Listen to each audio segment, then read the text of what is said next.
दोस्तों NCLEX series की अगली क्लास में हम आपका स्वागत करते हैं और हमारे ऑनलाइन प्लेटफॉर्म पे बने रहने के लिए आपका बार बार धन्यवाद। शुरुआत करते हैं आज के धमाकेदार सेशन की। इससे पहले आपके लिए कुछ मोटिवेशन लाइनें। हिम्मत मत खोना, अभी बहुत आगे तक जाना है। जिन्होंने कहा था तेरे बस का नहीं, उन्हीं तो करके दिखाना। कि हिम्मत मत खोना, बहुत आगे तक जाना है, और जिन्होंने कहा था कि तेरे बस का ये काम नहीं है, उन्हीं को तो सफल होकर आपको दिखाना है, उन्हीं के तो जलवे आपको दिखाने हैं, उन्हीं पे तो क्या बनानी है, अपनी अमिट छाप उन पे छोड़नी है, उन पे उनकी जलन को बरकरार रखना है, और आप अपने जलवे बरकरार रखेंगे। तो देखिए इसी के साथ आज के दिन का पहला क्वेश्चन।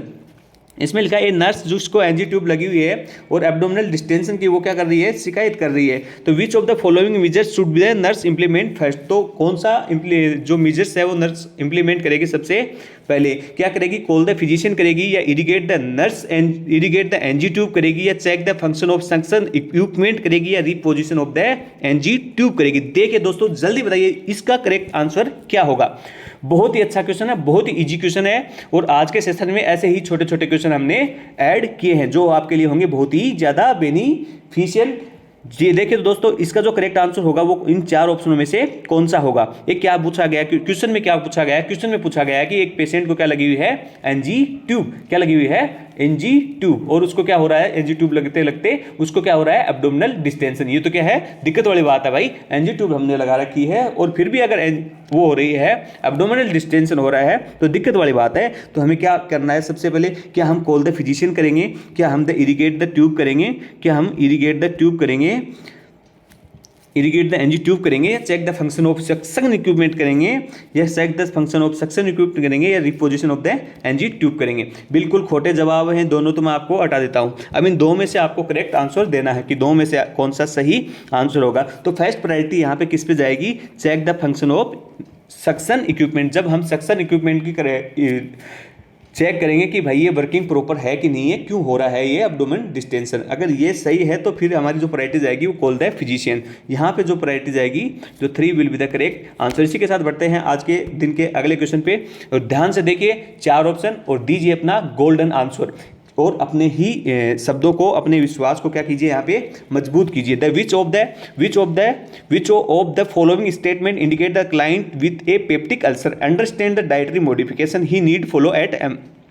एक पेशेंट है, उसके कौन से स्टेटमेंट से हमें लगेगा कि वो जो पेप्टिक अल्सर का पेशेंट है, उसके कौन से स्टेटमेंट से हमें ये लगेगा कि भाई इसको जो डाइटरी मॉडिफिकेशन है वो बिल्कुल समझ में आ गया है। तो बताइए पहले ऑप्शन में लिखा है I should eat a bland soft diet, क्या ये सही होगा, या it is the important to eat 6 small meals a day, क्या ये सही होगा, या I should drink several glasses of milk a day, क्या ये सही होगा, या I should avoid the alcohol and caffeine, क्या ये सही होगा।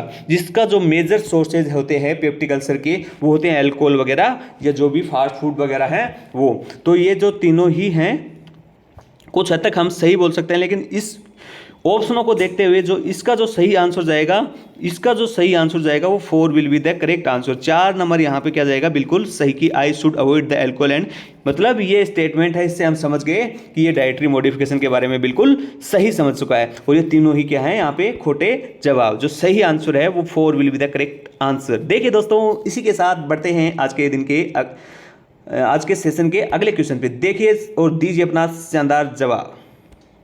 इसमें लिखा है client several major depression states my heart is stopped and my blood is black as, कि मेरा हार्ट रुक चुका है और मेरे जो हार्ट ब्लड है वो क्या है, ब्लैक एस है। Nurse interpret this statement to be evidence of which of the following. ये कौन स्टेटमेंट है, इस फॉलोइंग जो 4 ऑप्शन है ये किसका एविडेंस है। क्या इसको हेलुसिनेशन हम बोल सकते हैं, क्या हमें इल्यूजन इसको बोल सकते हैं, क्या हमें डेल्यूजन इसको बोल सकते हैं, क्या इसको हम पेरोनिया बोल सकते हैं। हेलुसिनेशन क्या होता है, हेलुसिनेशन होता है कि जो ऑब्जेक्ट है ही नहीं और वहाँ पे हम फॉल्स परसेप्शन हो जाते हैं कि ये चीज़ है, हमें दिख रहा है कुछ अलग ही, और लेकिन लगता है जैसे कुछ भी नहीं रखा और आपको दिख रहा है सांप आ रहा है। तो ये क्या है, हेलुसिनेशन। इल्यूजन क्या है कि कोई रस्सी पड़ी है अंधेरे में और आदमी क्या समझ रहा है, उसको सांप समझ रहा है, ये क्या है, इल्यूजन। ये जो इसका जो करेक्ट आंसर हो जाएगा वो जाएगा delusion. 3 will be the correct answer. इसी के साथ बढ़ते हैं आज के सेशन के अगले क्वेश्चन पे। देखिए छोटे छोटे क्वेश्चन है, बहुत ही अच्छे क्वेश्चन है, और फटाफट आप आंसर कीजिए। छोटा सा सेशन हमने रखा है आपके लिए। क्वेश्चन को पढ़िए, क्वेश्चन में क्या लिखा है, और क्वेश्चन को देखते हुए अपने 4 में से एक अपना मजबूत आंसर हमारे सामने पेश कीजिए और अपने विश्वास को यहाँ पे ज़्यादा से ज़्यादा मोटिवेट रखिए अपने आप को, और आने वाले कॉम्पिटेटिव एग्जाम में झंडे गाड़ दीजिए। इसमें लिखा है multiparous client the tells the nurse that she is using the medroxy progesterone या डिफोफ्लोवेल for the contraception. The nurse should instruct the client to increase her intake which of the following. एक नर्स क्या है, एक patient है, कौन है, एक पेशेंट है, मल्टीपेरेस पेशेंट है, मल्टीपेरेस पेशेंट है, और क्या कर रहा है, कॉन्ट्रासेप्टिव के लिए कोई मेडिसिन यूज ले रहा है, जो कि 4 ऑप्शन दिए हुए हैं, इसमें से कौन सा डाइटरी मॉडिफिकेशन उसको करना है। नर्स क्या इंस्ट्रक्ट करेगी इस मेडिसिन के साथ जो उसने कॉन्ट्रासेप्शन ले रखा है, जो कॉन्ट्रासेप्शन ले रही है उससे क्या खतरा होने वाला है, क्या उसका साइड इफेक्ट ज़्यादा है, जो नर्स उसको बोलेगी कि आप अपनी डाइट में ये चीज़ ऐड करो। तो बोला है फोलिक एसिड ऐड करो, विटामिन सी ऐड करो, मैग्नीशियम ऐड करो, या अपनी डाइट में कैल्शियम ऐड करो। तो इसका जो आंसर जाएगा वो जाएगा, इसका जो आंसर जाएगा वो जाएगा 4 will be the correct answer, क्योंकि ऑस्टियोपोरोसिस के चांसेस, ऑस्टियोपोरोसिस के चांसेस ज़्यादा हो जाते हैं किसमें, इस मरीजों में जो भी ये वाला कॉन्ट्रासेप्शन यूज लेते हैं। तो देखिए दोस्तों, आज के सेशन का अगला क्वेश्चन ध्यान से देखिए और दीजिए अपना correct answer. While assisting the physician with amniocentesis of multigravid client at 38 weeks of gestation, the nurse observe the fluid is very cloudy and thick. The nurse interprets the is finding indicating which of the following.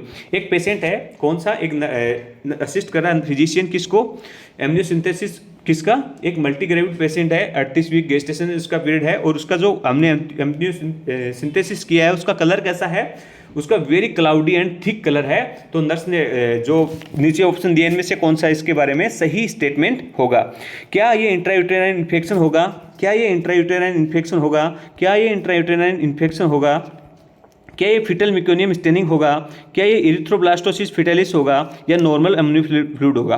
तो देखिए दोस्तों, ये जो है ये बिल्कुल गलत जवाब है, ये बिल्कुल गलत जवाब है। अगर इसका ग्रीन कलर होता तो हम सेकंड वाला बोल सकते थे, लेकिन क्लाउडी और थिक कलर है, तो इसका जो आंसर जाएगा, answer first will be the correct answer. जो पहला आंसर है, जो पहला आंसर है वो क्या जाएगा, बिल्कुल सही answer, A will be the correct answer.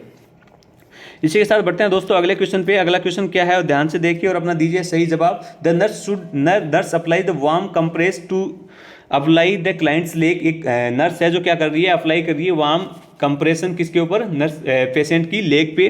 To determine the effectiveness of the compress, the nurse should determine if there is.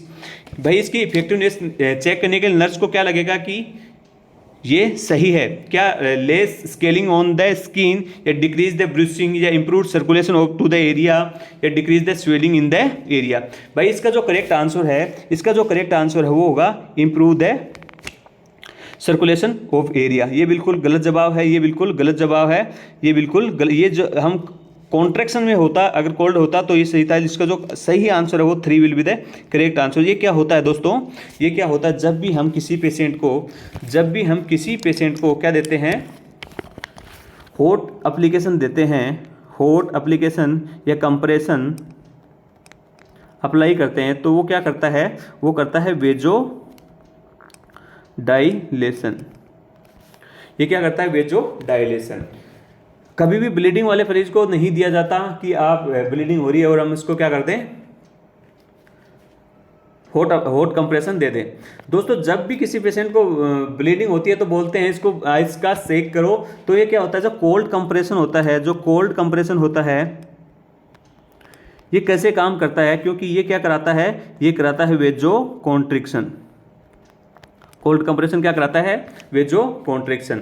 तो इसका जो सही जवाब जाएगा यहाँ पे, इसका जो सही जवाब जाएगा वो जाएगा 3 will be the correct answer. तो देखिए दोस्तों इसी के साथ बढ़ते हैं अगले क्वेश्चन पे। ये बहुत ही अच्छा क्वेश्चन है, बहुत ही पेटेंट सरकारी क्वेश्चन है।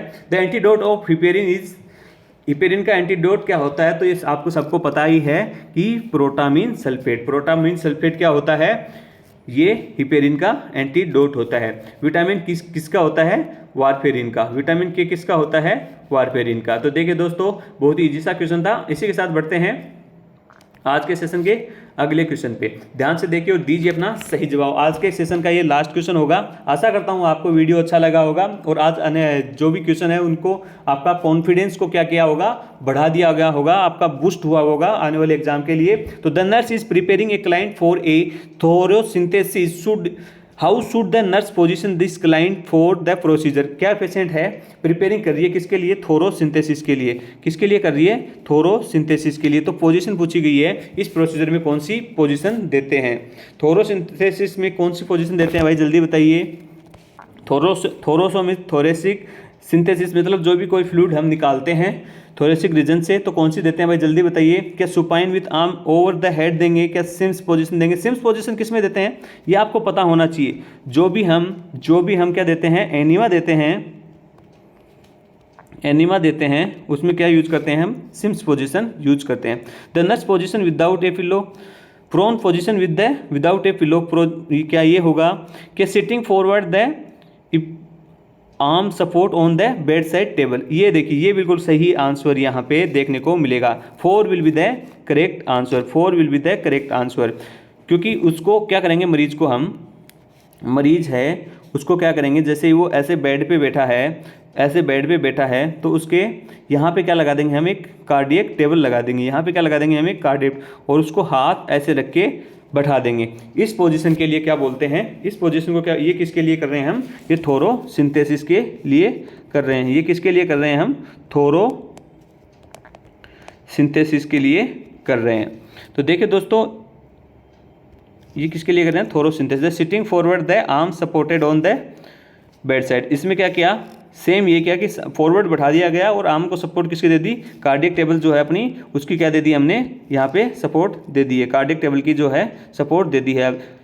तो देखिए इसका जो आंसर जाएगा वो जाएगा 4 will be the correct answer. 4 number का जो यहाँ पे आंसर है वो बिल्कुल सही आंसर है। इसी के साथ आज के समय की सीमाएँ होती हैं समाप्त, और आशा करता हूँ हमारा जो सेशन है, आपका जो हमारा सेशन है और हमारी जो बॉन्डिंग है वो लगातार बनी रहेगी आने वाले सेशन में। और देखिए दोस्तों सपोर्ट कीजिए, अच्छा क्वेश्चन लगे कमेंट कीजिए। कुछ भी क्वेश्चन में आपको डाउट है कि मैंने कुछ गलत बताया है या कुछ ज़्यादा गलत बताया है, तो उसको आप क्या कर सकते हैं, कमेंट बॉक्स में कमेंट कर सकते हैं। तो आने वाले जो भी हम सेशन होगा उसमें उस आंसर को, उस क्वेश्चन को करेक्ट करके आपको बता पाएँ। तो देखिए दोस्तों धन्यवाद, आशा करता हूँ आपको हमारा वीडियो अच्छा लगा होगा और आने वाले टाइम में हम और बेहतर क्वेश्चन लाते रहेंगे आपके उज्जवल